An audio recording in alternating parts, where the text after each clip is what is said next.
Welcome back to Slice of the Outdoors. I'm standing in front of the fourth and final structure on my property. It is a carport shed. You can see that there's 4x4 posts and 6x6 posts holding up a rafter system with a metal roof on top. Unfortunately, this is falling apart. You can see that this 4x4 is starting to buckle. I'm going to actually just sister that temporarily, as well as put up some shore posts, or at least one shore post. So over here on this side of the carport, I have a couple of 4x4s that are leaning up against one of the roof rafters. About 2 weeks ago, when I came back to the property, the rafter had finally given up and had fallen down. It happened to be that the 4x4s just caught that rafter and is holding up this roof. This should actually be a peak, but it has now fallen in. I'm working on, if I come back over this way, if I look down here, I have some shoring posts that are normally used to jack up a foundation for a house. So I'll use 2 of these and prop up this roof over here. Now, originally I was thinking about tearing down the entire carport, but I have a new tool that I need to keep out of the weather. If I swing over here, you'll see what the new tool is. There we go. Let's take a walk back here. So this is my new Kubota B2601. I did get a land plane for the front, and it does have a loader and a bucket. So tonight was, or rather today was the delivery day, and I did get to spend a little bit of time starting to learn how to operate the tractor. I just would like to be able to operate it well enough to get the tasks done that I need to get done. So I'm sure upcoming videos will feature the tractor a bit more, along with other things that I have to get done on the property as well. So for now, the next project will be to get these shoring posts up, and we'll see how that works out. Okay, so I put the one shoring post up. The 4x4, there were 2 4x4s. The one 4x4 I went and just removed. It wasn't holding anything up, but the second one was holding up the beam. At this point now, you can see here, I've just placed, this is the temporary one. So I'm going to jack the rest of the roof up.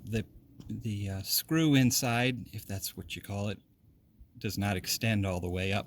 So I'll use the jack and the other shoring post to really lift, well, raise the roof, if you will. So at this point, I did tighten it up a bit. I think this other 4x4 post may no longer be holding the structure. So we're going to check that out and see if I can remove it.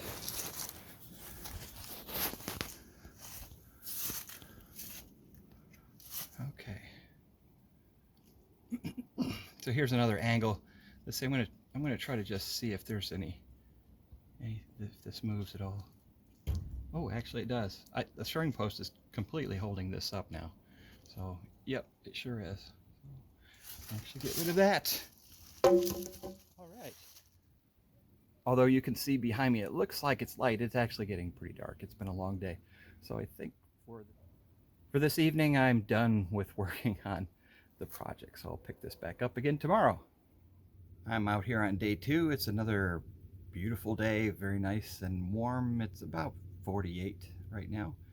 I am back under the carport, and I've finished putting up the shoring post. I came underneath to be able to give a good view of what the actual broken beam looks like. So if I come around this way here, there we go. And you can see there's an old post right here that was holding this portion up, and then this is the new shoring post here, the red one. If you get a close look, that beam has totally cracked there. What I thought I'd have to do is use a jack to jack up a second shoring post to get this beam higher, but I'll be taking down the side of the shed, so I'm not too concerned with jacking that post and beam up too high. So I did not use the jack. Now this other jack over here, or shoring post rather, we gotta get out of the sun. So I did put the other shoring post here, and this 4x4 beam, or excuse me, post, is I thought I'd be able to sister that with another 2x4 or something to keep it from falling down, but that doesn't look like I'll be able to do that. So the post will actually be a semi-permanent in this location until I put another 4x4 post here for this corner. With the support posts in place, the shoring posts, I felt as if the structure was safe enough now for me to actually work on the roof without fearing that the structure would fall over on me. So here I'm taking a flat bar and prying up the metal roof between the roof itself and the strapping on the top. There were ring nails holding this down. One thing I noticed as I'm removing this panel here, and at the time as I was moving it down, I did not have my gloves on. That is not a good situation. So this next clip here, you'll see where I have already put my gloves on and ready to continue on the next metal sheet. Altogether, there were about 10 pieces that I had taken down from half of the shed. The second piece, as I started working on it, had overlapped, or it's set up as an overlap to the adjoining sheet. So it took a little bit more effort, and actually for the next couple of minutes it took me to get this piece out.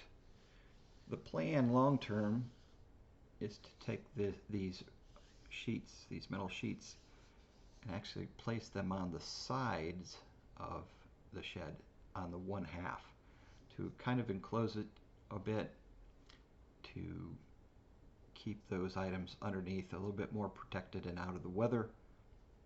And I think that should do pretty well, considering whether or not the rafters will actually be of any use.